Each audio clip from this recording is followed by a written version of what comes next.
Hello students, my name is Vijay Bhardwaj and recently I was explaining to all of you the literary devices and the important question answer and the word meaning from your poem The Road Not Taken. Today we will discuss their next additional question answers. I think all these additional question answers are one of the most important question answers for your future and for your further exam. So without wasting any time, let's get started your poem The Road Not Taken, additional important question answer and thinking about the text. In this part we will discuss their next question answers from your poem The Road Not Taken. All these important questions which are already marked, you should write down on your notebook, and these questions are: question number second, which road did the poet take to travel and why? ऐसा कौन सा वो road था जो poet वहाँ पर चलना चाहता था और क्यों चलना चाहता था? क्या लिखा हुआ है? The next morning when the poet came back to the same spot, जब वो राइटर होता है दूसरी सुबह दोबारा वही वापस रास्ते पर आता है, वही जगह पर आता है. ही noticed that more leaves had covered both the path, तो वो देखता है कि दोनों ही रास्तों के ऊपर जो पत्ते जो है वो बिखरे हुए हैं. And this added to his confession as they looked very similar then, तो वो देखकर उसको ऐसा लगता है कि दोनों जो रास्ते बिल्कुल सिमिलर हैं, दोनों में कोई भी डिफरेंस नहीं है. He therefore decided to take the second path, इसलिए वो सोचता है कि मुझे दूसरे रास्ते के ऊपर जाना चाहिए, दूसरे रास्ते पर चलने के लिए बारे में वो सोचता है. And leaves the first to be taken, और दूसरा जो रास्ता होता है जिसके ऊपर वो पहले चल रहा होता है उसको वो फिर से छोड़ना चाहता है और दूसरे रास्ते के ऊपर जाना चाहता है. If required at some time in the future, वो ऐसा कब करना चाहता है? अगर उसको फ्यूचर में कभी मौका मिले वापस आने का तो वो ऐसा करना चाहता है.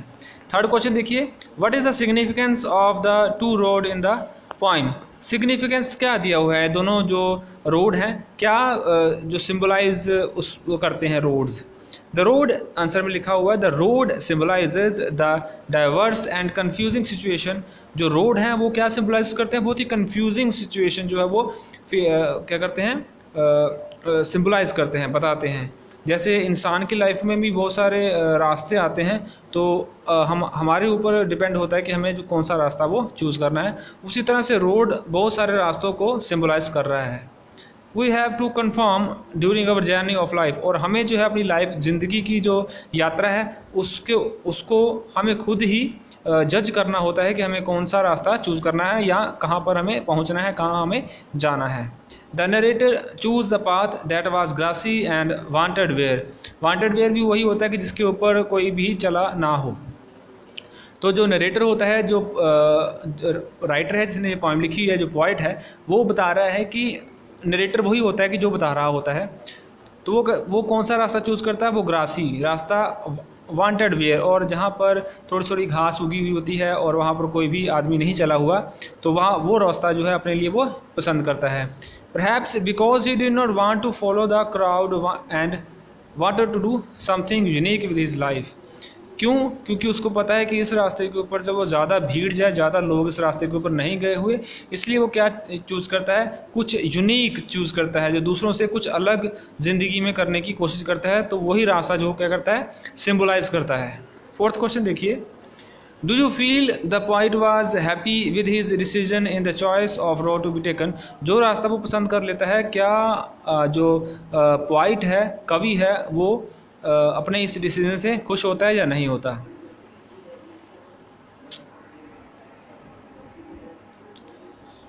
The poet at first seems to be happy, पहले वो खुश दिखाई देता है. With his choice of taking the untrodden path. Untrodden path वही जो हल्का हल्का ग्रासी जो पार्ट होता है, तो पहले वो खुश होता है. However he says that he will take about his choice with a sign somewhere ages and ages hence. तो वो फिर थोड़ी देर बाद सोचता है कि एक आवाज़ लंबी सांस लेता है, और लंबी सांस लेते हुए वो क्या सोचता है कि एजेस एंड एजेस हैंस. तो जैसे जैसे टाइम बीतेगा वैसे वैसे मैं अपना जो दूसरा रास्ता चूज़ करूँगा. It is not clear whether the सा वुड बी ऑफ रिलीफ और सैडनेस। तो उनको ये क्लियर नहीं होता कि ये जो रास्ता है मुझे आगे चलकर खुशी देगा या मेरे लिए उदासी पैदा करेगा। फिफ्थ क्वेश्चन देखिए, what does the poet want to signify when he says the road bend in the underground? What does the poet want to signify? जो poet है वो क्या signify, क्या symbolize करना चाहता है जब the road bend in the underground, जब वो रास्ता है आगे जाकर हल्की हल्की घास उसको रास्ते के ऊपर दिखाई देती है, जब वो झुक कर बेंड होकर दूर तक रोड को देखता है तो क्या होता है? The road bend in the undergrowth obstruct the vision of the traveler and prevent him from seeing any further। तो वो बेंड होकर देखता है कि रोड के थोड़ी दूर क्या है, हल्की हल्की रोड के ऊपर घास उगी हुई है। तो वो घास क्या है, वो घास में बहुत सारे ऑब्स्ट्रैकल भी हैं, बहुत सारी रुकावटें भी हैं, जैसे फ्रॉक, जैसे मैंने बताया था कि कांटे भी बिखरे हुए थे। तो वो ट्रैवलर देखता है and prevent him from seeing by further, और बाद में क्या करता है, बाद में उसको उस कांटों से, उन घास से अपने आप को बचाने की कोशिश करता है। मेटाफोरिकली, जो मेटाफोरिकली मैंने आपको बताया था कि मेटाफर क्या होते हैं। मेटाफर वही, अगर एक चीज़ से दो अलग अलग चीज़ों की क्वालिटी को बताया जाए तो उसको हम मेटाफर कहते हैं। फॉर एग्जांपल रोड जैसे है, the undergrowth speaks of the future. ये जो अंडरग्रोथ है, जो हल्की हल्की घास कवि ने बताई हुई है, ये क्या है कि फ्यूचर के बारे में बताती है। That was not very clear in his mind, जो उसको फ्यूचर के बारे में ये क्लियर नहीं करती, जैसे मैंने पहले बताया कि सैडनेस आएगी उसकी लाइफ में या हैप्पीनेस आएगी, इसलिए वो पॉइंट क्या है, पजल है, एकदम से कन्फ्यूजिंग है। सिक्स्थ क्वेश्चन हम नहीं करेंगे, सेवन्थ भी हम नहीं करेंगे, उसके अलावा हम कोई भी क्वेश्चन नहीं करेंगे। दूसरा पार्ट में देखिए हमें कौन से क्वेश्चन अटैम्प्ट करने हैं। एक ये क्वेश्चन है आपका, read the following extract carefully and answer the question that follow. ये क्वेश्चन आपको ऐसा पैराग्राफ होगा और पैराग्राफ में नीचे इसके क्वेश्चन भी दिए हुए हैं और आंसर भी दिए हुए हैं। आपको पैराग्राफ पढ़कर उसके आंसर जो है फाइंड आउट करने होंगे अगर आपको एग्जाम में आया तो। पहले क्वेश्चन देखिए, what do the road symbolises. Road जो है वो क्या बता रहा है? आंसर में देखिए, the road symbolises the different choice in a man life which when taken will make difference in his life. तो वही है, रोड सिंबलाइज क्या करता है कि लाइफ में जैसे अलग अलग हमारे पास चॉइसेस होती हैं, अलग अलग हम रास्ता चूज़ कर सकते हैं, उसी तरह से रोड भी जो है वो पॉइंट को कंफ्यूज कर रहा है कि दो रोड है आपके पास और आपको चूज़ करना है कि आपको कौन से रास्ते के ऊपर जाना है। नेक्स्ट देखिए, find a word from the extract which mean the same as separated from another. Separated from another के लिए कौन सा वर्ड आपकी पोएम में दिया गया है? तो वो क्या दिया गया है? डाइवर्जेड। डाइवर्ज भी क्या होता है कि दो अलग अलग भागों में बांट देना। नेक्स्ट देखिए, सी पार्ट में क्वेश्चन में, why did the poet take a long time to decide which road to take. जो पॉइट होता है वो ज़्यादा समय क्यों लेता है डिसीजन लेने में कि मुझे कौन सा रोड जो है वो चूज़ करना चाहिए। He took a long time as he wanted to be sure of his choice. वो लंबा समय इसलिए लेता है क्योंकि वो श्योर हो जाना चाहता है, पक्का हो जाना चाहता है कि मुझे कौन सी जो रास्ता है किसको चूज़ करना चाहिए। अपनी चॉइस के लिए वो कंफ्यूज है। So that there is no regret in the future. क्यों? क्योंकि उसको बाद में फ्यूचर में उसको जो है रिग्रेट ना हो, उसको पछताना ना पड़े, इसलिए वो टाइम ले रहा है। What does yellow would signify. यहाँ पर देखिए डी क्वेश्चन जो है, येलो वुड जो होते हैं वो किसके बारे में बताते हैं? The yellow wood signifies that the forest is covered with the yellow leaves as it is autumn season. तो यहाँ पर येलो वुड क्या बता रहे हैं? येलो वुड बता रहे हैं कि ऑटम सीजन है, पतझड़ का सीजन है। जो मैंने बताया था सितंबर का जो मंथ होता है उसमें ऑटम होता है। तो येलो वुड्स ऑटम को बता रहे हैं। फॉरेस्ट जंगल के बारे में बता रहे हैं, जंगल जो पीले पत्तों से पूरी तरह से घिरा हुआ है। क्यों? क्योंकि ऑटम का पतझड़ का सीजन है।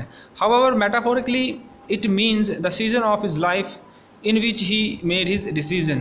तो वो ये बताने की कोशिश भी कर रहा है कि यही मौसम होता है, यही एक इन्वायरमेंट होता है जहाँ पर आदमी को लाइफ में भी अपनी लाइफ के जो डिसीजन है वो लेने चाहिए।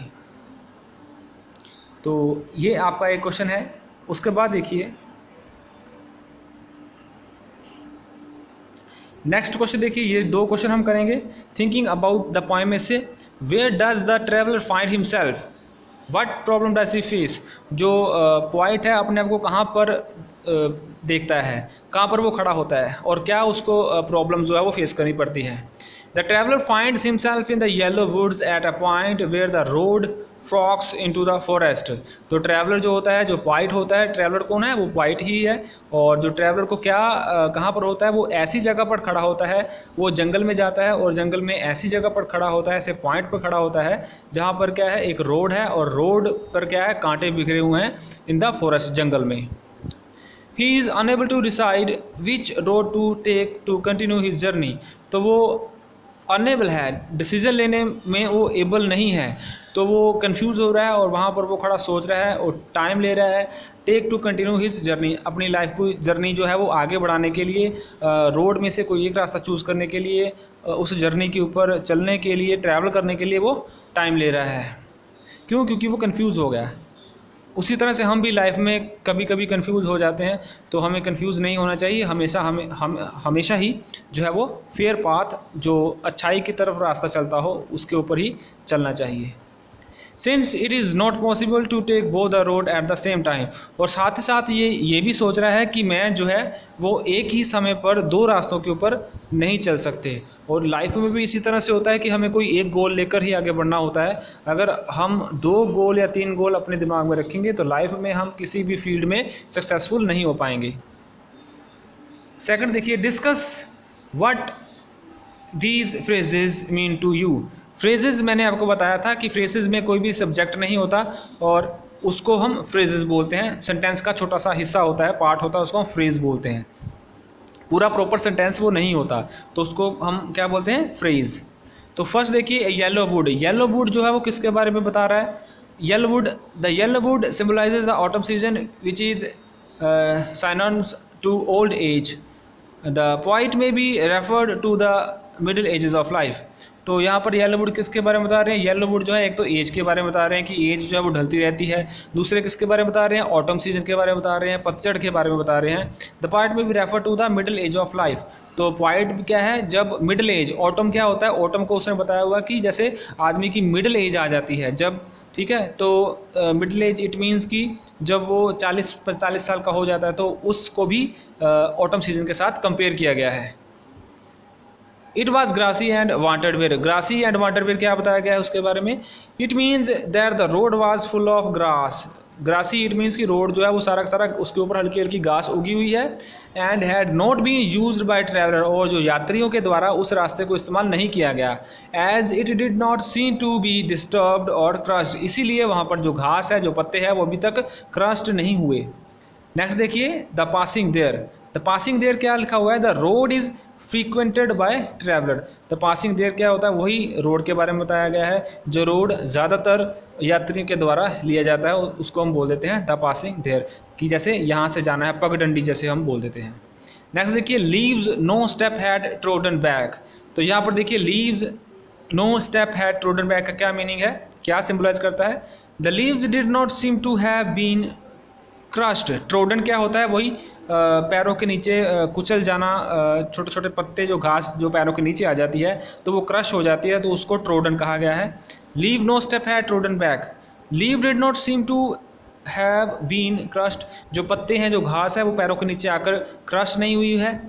बाय द फुट स्टेप, पैरों से, ऑफ ट्रैवलर, जो यात्री है उनके पैरों से जो घास है वो ट्रोडन नहीं हुई है, क्रश्ड नहीं हुई है। तो ये बताते हैं ट्रोडन ब्लैक के बारे में।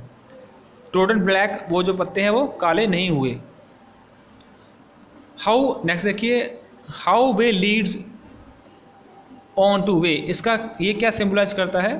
This expression means that the decisions we make in life. ये सिंबलाइज करता है कि ये एक्सप्रेस करता है कि हम लाइफ में जो भी हम अपने डिसीजन लेते हैं, leads us on to the future roads, वही हमें जो है अपने फ्यूचर का जो रास्ता होता है उसको उसकी तरफ लेके जाते हैं, लीड्स करते हैं, उसकी तरफ लेके जाते हैं। और path that we have to taken as we move on it in life, और वही रास्ता जो हम है अपनी लाइफ में, अपनी लाइफ को आगे बढ़ाने के लिए उसको ही हम इस्तेमाल करते हैं। तो ये बताया गया how way leads on to वे के बारे में। तो ये आपकी एक्सरसाइज है आपकी पोएम के बारे में। तो वही जो मार्क किया हुआ है मैंने आपको क्वेश्चन आंसर, उसी को आपने अपनी नोटबुक के ऊपर लिखना है। you would easily understood whatever content, whatever material I am delivered to all of you. And at last, one more thing I would like to tell you to all of my students. 75% attendance, that should be must required for your future exam. So regularly prepare your content and regularly take your online classes. Whatever material your concerned teacher deliver to all of you, you should must write down, you should must learn neat and clean on your notebook and prepare for your future exam, prepare for your further exam. Till then, we will meet in your next lecture. Stay safe, take care at your home. God bless you. Thank you.